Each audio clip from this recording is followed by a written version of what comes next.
Mark and Lisa had been married for just 3 days when they arrived at the secluded cabin deep in the Appalachian Mountains. The honeymoon package promised tranquility, isolation, and breathtaking views.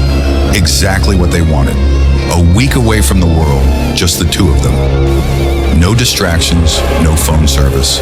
Nothing but the forest, the cabin, and their love. But the forest was too quiet, too still. From the moment they stepped out of the car, Lisa shivered. Not from the cold, but from the eerie sensation creeping up her spine. The towering trees seemed to lean inward, as if watching them. She clung to Mark's arm. "I don't like this place," she whispered. Mark laughed, brushing off her fears. "Come on, babe, it's perfect. No one around for miles. Just us." She forced a smile. Maybe she was just tired. The cabin was old but well kept. A single-story wooden structure with large windows facing the endless trees. Inside it smelled of pine and something else. Something faintly rotten. As night fell, the wind howled through the trees. Lisa was restless, lying beside Mark in the king-size bed. The moonlight cast long shadows on the wooden walls, making everything look distorted. Then she heard it, a scratching sound. Her breath hitched. It came from outside. Lisa nudged Mark. "Did you hear that?" Mark groaned, half asleep. "It's just a raccoon." But Lisa knew it wasn't. The scratching was slow, deliberate, like fingernails scraping against wood. Then a whisper, right outside the window. "Lisa!" Her blood turned to ice. She clutched Mark's arm, shaking him awake. "What? What is it?" Mark mumbled, irritated. She pointed to the window, her hand trembling. "Someone's out there." Mark sighed, got out of bed, and pulled the curtain aside. Nothing. Just the trees swaying in the wind. "There's no one, babe." He kissed her forehead. "Get some sleep." Lisa wanted to believe him. She tried, but the whisper came again, this time from inside the cabin. "Lisa!" A cold gust of air swept through the room, even though the windows were closed. The temperature dropped instantly, her breath visible in the dark. Lisa whimpered. "Mark!" Mark sat up, his face pale. He heard it too. They turned toward the open doorway leading to the dark hallway. The whisper had come from there. Then something moved. A shadow. Tall, twisted, long.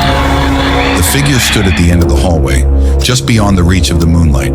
Its limbs were unnaturally long, its head tilted at an impossible angle. It didn't move, but its presence filled the cabin with an unbearable sense of dread. Lisa clutched Mark's arm so tightly her nails dug into his skin.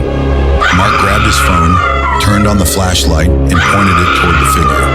The second the light touched it, the figure disappeared. The air grew still. The only sound was Lisa's shaky breathing. Mark exhaled sharply. "We need to get out of here."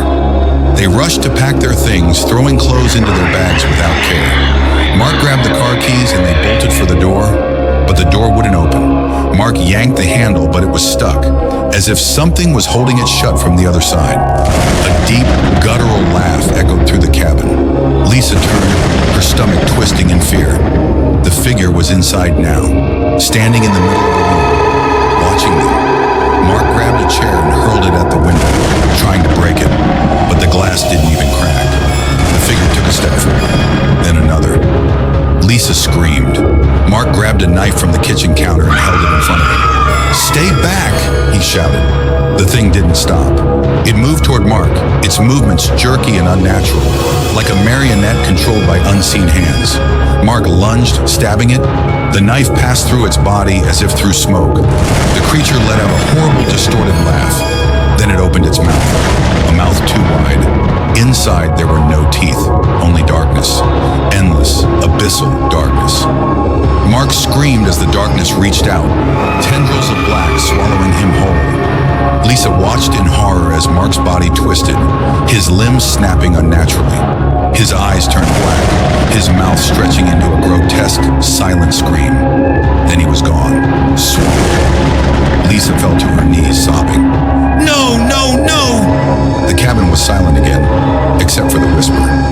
"Lisa!" She turned, trembling. The figure was gone, but Mark was standing in his place, or what was left of him. His skin was too pale, his eyes pitch black. A sickening smile stretched across his face. Lisa scrambled backward. No, you're not real.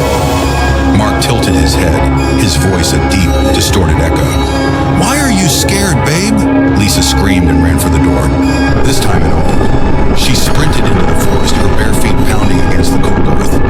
Branches tore at her skin, but she didn't stop. Behind her, Mark's voice called out, Lisa, don't leave! She didn't look back. She ran and ran until her legs gave out. She collapsed near a stream, gasping for breath. The forest was silent again. Had she escaped? Then she felt it, cold breath against her neck, a whisper in her ear. Lisa, She turned, and the last thing she saw was darkness consuming her, swallowing her whole. The cabin remained standing, deep in the Appalachian wilderness, waiting for the next couple.